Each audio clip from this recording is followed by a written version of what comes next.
I was just calling to ask, who do you think, like, right now, do you see as nominees for potential 2024 candidates for president? Oh, geez. Donald Trump? Personally, I don't see anyone. You don't see anybody running for president in 2024? Oh, Democratic candidates. My bad. Sorry. Well, I think if Joe Biden runs, there may be one or two people who try and run against him in the primary, but I think broadly speaking, that won't happen. If Joe Biden decides not to run, Harris is going to run. I think Whitmer will run. I think Pritzker in Illinois will run. I think Newsom in California might run.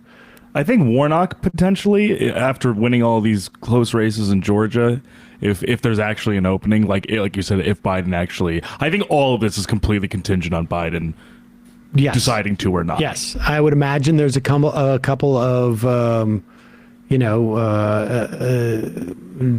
Congress people who would run. What do you think the chances are say a Fetterman run? I think it's unlikely that Fetterman would run at this point, particularly being a freshman senator. He's a freshman senator. Yeah. He's only won one election there.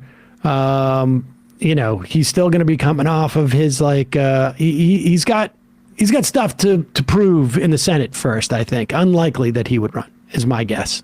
That would be my guess. I see. Sherrod Brown could run, maybe. That's conceivable. Who else? I don't know. There may be others. Maybe Al Franken. I don't know. It's not inconceivable to me, but. Interesting. Sorry, I was not expecting you to pick up the call, so I was kind of nervous in the first half. No, dude, you did good. Sorry. But I'm at college right now, and I'm starting up my a YDSA organization, so Young Democratic Socialists of America. He's DSA. I guess You're breaking up. Just general advice. General advice?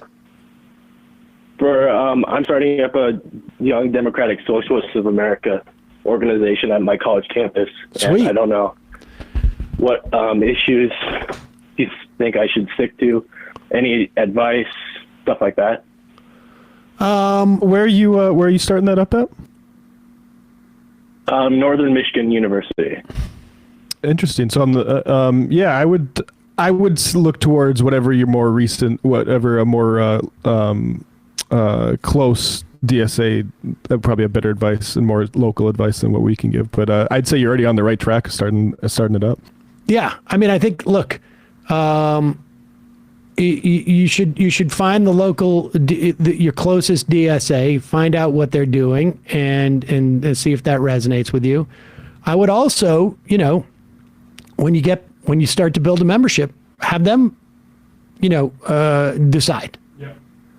Right? Exactly. I mean, that's democracy, baby. That's the point. It'd be interesting to find out. I'd be curious. In Michigan right now, it seemed like in that last election, I know that abortion played a big issue. I imagine broadly healthcare is still something you can appeal on in a place like Michigan or Wisconsin. A lot of folks, particularly I know Wisconsin more specifically, but I bet it's similar in Michigan. A lot of people who work seasonal type of jobs aren't often covered under, the recreational type of jobs aren't covered under healthcare. I know that's a big thing in Michigan and Minnesota. Yeah, unions are big up here. I worked in a union for a minute, but they're kind of losing their power right now. So, I don't know. I've tried to focus on labor issues. It's just difficult since it's a very conservative area. They vote against their economic interests. It's a bit irritating. Yeah. That's all I can say. Yeah. Well, keep plugging away. Appreciate the call. Anyway, thank you. Bye. That Fetterman take sounds a lot like what people said about a certain Illinois freshman senator who only won once statewide. In all honesty, when Obama gave that speech at the RNC in 2004, before he was elected, and he cruised in that election, incidentally. He was running against Alan Keyes. People went up to him after that speech and said, you can be president. Fetterman did not enter into the Senate in the same way that Obama did. There's not that hype around him. Plus, let's be clear, he's still recovering. He's still recovering. It's not that I don't think he's been in the Senate, that there has to be a certain amount of time that you're in the Senate. That makes it, the point is like you have to build more momentum. Obama had it the day he entered. I mean, he had it 3 months before the election, frankly. I was in the room. It was clear. Everybody was going around. This guy's going to be president.